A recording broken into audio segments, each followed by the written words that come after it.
Alors bonjour à tous, on est ici chez Azur Bassin avec Mathieu. Salut Mathieu. Salut à tous, salut Patrick. Bon, on va proposer un petit tutoriel aujourd'hui de l'entretien, si on veut, de tambour. Alors bon, ce petit tutoriel est valable à peu près pour tous les tambours. Oui. Hein, sauf que bon, ici on sera sur un tambour particulier puisque ce sont les tambours de Vincent en inox. Oui, exactement, c'est les tambours qu'on distribue ici dans le sud de la France. Après, dans les grandes lignes, ça sera à peu près similaire à tous les tambours. Il y a juste certains détails de manipulation qui seront différents, mais vous pouvez vous servir de ce tuto pour n'importe quelle marque de tambour. Voilà, exactement. Alors ici, bon, l'avantage de ceux de Vincent, bon, c'est le tambour en inox, hein, ce qui permet d'avoir une plus grande stabilité. Il n'y a pas de dilatation, de contraction, comme c'est le cas pour le PP, etc. Donc le polypropylène.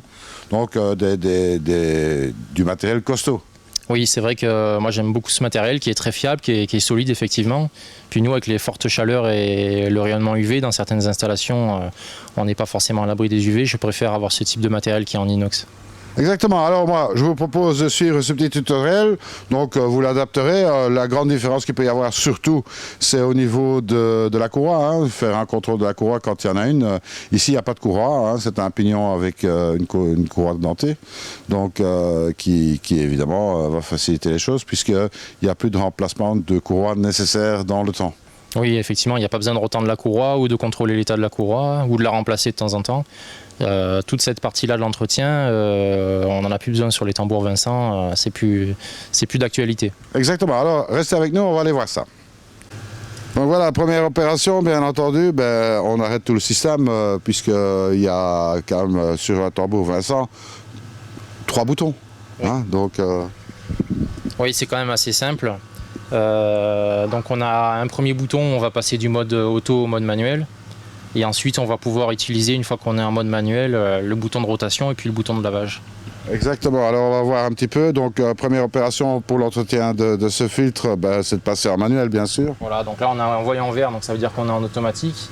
On appuie un coup, on passe en violet, mode manuel. C'est ça, alors ici en mode manuel, forcément la pompe, quand vous allez enlever le capot, ce qu'on peut faire d'ailleurs, hein, on va enlever le capot. Voilà. Vous risquez pas d'être déjà aspergé, ça c'est déjà une très bonne chose. Hein. Et puis s'il y a un UV qui est branché dessus, automatiquement il sera coupé aussi.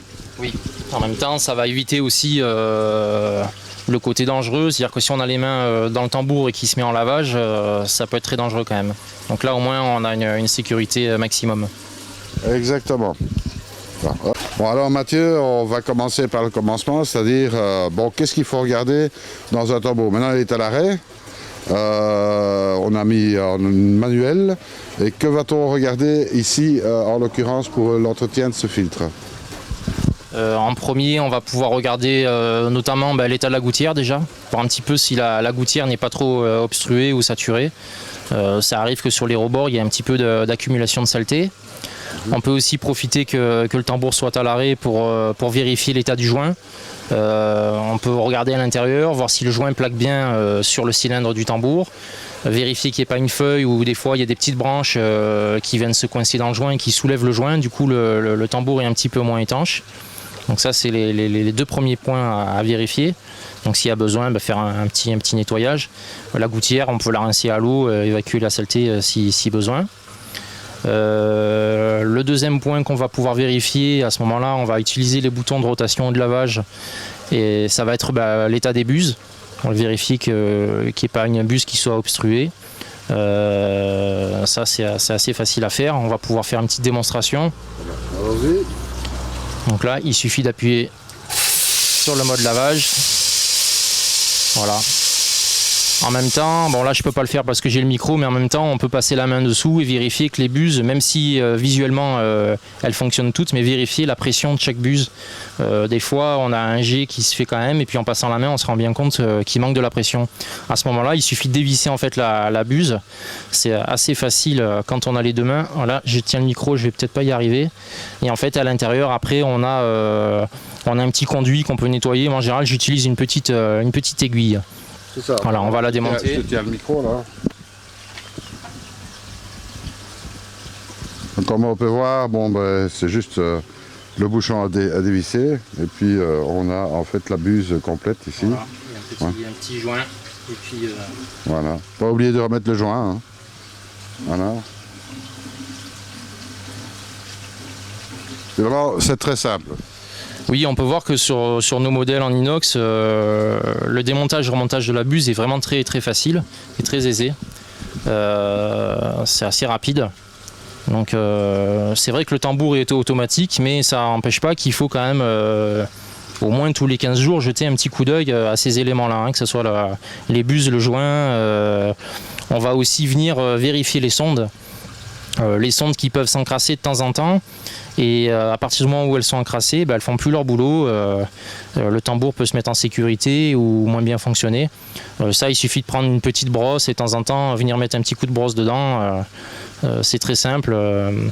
Moi, je le contrôle régulièrement aussi quand on fait un traitement. Après certains traitements avec des bactéries lactites, style Anarex ou autre, on a un petit film un peu gras qui vient se faire sur la sonde. Donc, ça prend quelques secondes et ça peut empêcher d'avoir certains problèmes. C'est ça. Alors après, bon, un gros avantage ici sur ce filtre-là en particulier, c'est qu'il n'y a plus de courant en fait. Hein. C'est vraiment un système accéléré. Attendez, je suis en train de parler dans le micro en même temps. Voilà, on voit ici un pignon qui va jouer le rôle de l'entraînement du tambour. Donc, ce qui fait que ce système est devenu beaucoup plus fiable que par le passé avec les courroies.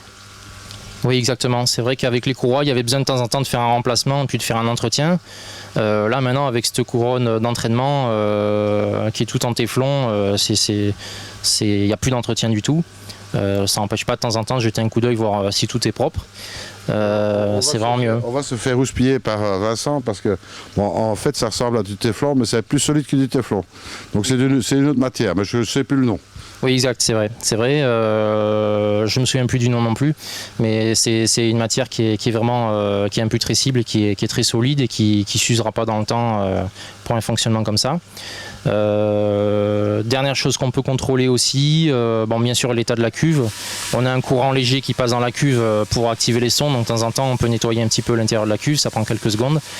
Et puis l'état de la toile. Donc là, pour vérifier l'état de la toile, on va faire une rotation simple, sans le lavage. Voilà, vous voyez, c'est tout simple. Et là, ça va nous permettre de contrôler l'état de la toile et voir s'il n'y a pas de soucis particuliers, s'il n'y a pas une zone qui est encrassée. On fait un petit contrôle visuel. On peut avoir besoin de temps en temps de mettre un petit coup de lavage avec un laveur haute pression. Donc, il faut faire attention de garder une certaine distance de sécurité suivant la puissance de votre laveur haute pression pour ne pas abîmer la toile. Mais en se mettant à 20-30 cm, on peut faire un nettoyage sans problème. Et puis, suivant les régions, on va aussi avoir besoin de temps en temps de faire un petit nettoyage anti-calcaire. J'ai déjà vu dans l'eau au Var, nous on a une eau qui est assez dure, assez chargée en calcaire. Donc, de temps en temps, on va faire un nettoyage de la toile avec un produit. On peut utiliser un produit naturel avec du vinaigre blanc chaud par exemple. Quand il est chaud, ça marche encore mieux. On peut vidanger la cuve, on a un petit bouchon là pour vidanger la cuve et éviter que les produits partent dans la filtration biologique, bien sûr, il faut faire quand même attention. Bon, l'idéal est quand même d'utiliser un produit naturel. Après on a des produits spéciaux aussi mais qu'il faut rincer. C'est les mêmes produits qu'on utilise pour l'entretien des pompes et pour détartrer tout ça. Bon, en finalité, les entretiens sont assez sommaires et rapides à réaliser. Oui, c'est vrai que ça prend pas longtemps. Moi je vous conseille quand même de le faire régulièrement. Surtout en période de printemps où on a quand même un petit peu d'algues, un petit peu plus de saleté. On peut avoir un petit peu d'algues filamenteuses, donc il faut vérifier qu'il n'y ait pas de grosse matière à l'intérieur du tambour. Il ne faut pas hésiter s'il y a un petit peu d'algues filamenteuses, de temps en temps aller les chercher, les feuilles aussi, parce qu'elles ne vont pas forcément rester collées sur la toile et sortir par la gouttière. Donc il faut quand même si c'est quelque chose qui est automatique, il faut pas négliger l'entretien et jeter un petit coup d'œil de temps en temps. Voilà, Mathieu, ça y est, on sait qu'est-ce qu'il faut faire. Bon, on rappelle quand même, c'est un matériel technique, donc il y a quand même un contrôle à faire sur ce matériel, donc c'est ce qu'on a pu voir au travers de cette vidéo, mais c'est vraiment important de le faire. Oui, même si c'est un système qui est autonome et automatisé en fait, ça n'empêche pas qu'il faut quand même régulièrement ouvrir son capot, regarder un petit peu l'état de propreté générale, l'état du joint, la gouttière, les buses, ça prend pas longtemps et puis ça peut éviter certains problèmes, éviter notamment que le tambour se mette en sécurité quand on est absent et ça peut éviter de mauvaises surprises. Donc ça prend quelques secondes et il faut le faire. Bon, il reste encore une chose, on peut mettre aussi un préfiltre sur la pompe pression, Oui. qu'on n'a pas montré ici, puisque bon, ça peut être variable d'un cas à l'autre, et surtout qu'il y a des différents modèles, je veux dire. C'est volontaire qu'on ne l'a pas montré. Mais bon, là aussi, quand vous vérifiez les buses et que vous voyez, contrôler en même temps un peu si la pression est comme au départ. Hein. S'il y a un manque de pression, forcément, c'est que probablement ce préfiltre est obstrué. Oui, c'est vrai que dans certains cas, bon nous ici on n'a pas trop de soucis, mais dans certains cas on est obligé d'avoir un préfiltre sur la pompe pression. C'est vrai que ça protège, mais de temps en temps il faut le nettoyer aussi, le contrôler. Voilà, comme ça complète l'information concernant l'entretien de ce filtre à tambour, qu'on peut trouver d'ailleurs chez Azur Bassin, le filtre Vincent. Oui, on a une page qui est dédiée au filtre tambour sur notre site internet que vous retrouverez donc sur azur-bassin.com. Donc la rubrique c'est tambour. Et des nouveautés sur paraître cette année-ci, puisqu'il y a un combi qui est sorti. Oui, on va avoir 2 modèles de combi même qui seront soit livrés avec les masses filtrantes, soit avec une cuve qui est vide, avec une cuve en 1,25 m et puis une autre en 1,50 m de long, avec différents modèles de tambour. Donc il y en a pour tout type d'installation et ça permet d'avoir un filtre assez compact et entièrement en inox. Donc c'est quelque chose qui est increvable, hein, avec une cuve complète en inox et tout ce qu'il faut. On est paré pour l'avenir. Azur-bassin.com. Oui. Un numéro de téléphone peut-être, si vous avez besoin de renseignements complémentaires. Alors c'est le 06 21 65 31 49. Moi je vous dis très très belle saison 2019. Profitez bien du soleil et de la chaleur, ce qui n'est pas forcément le cas chez nous dans le Nord. Mais bon, c'est toujours bien agréable de venir ici. Et puis, si vous venez dire bonjour à notre ami Mathieu, surtout, ne soyez pas sages. À très bientôt. Salut à tous. Merci à tout le monde.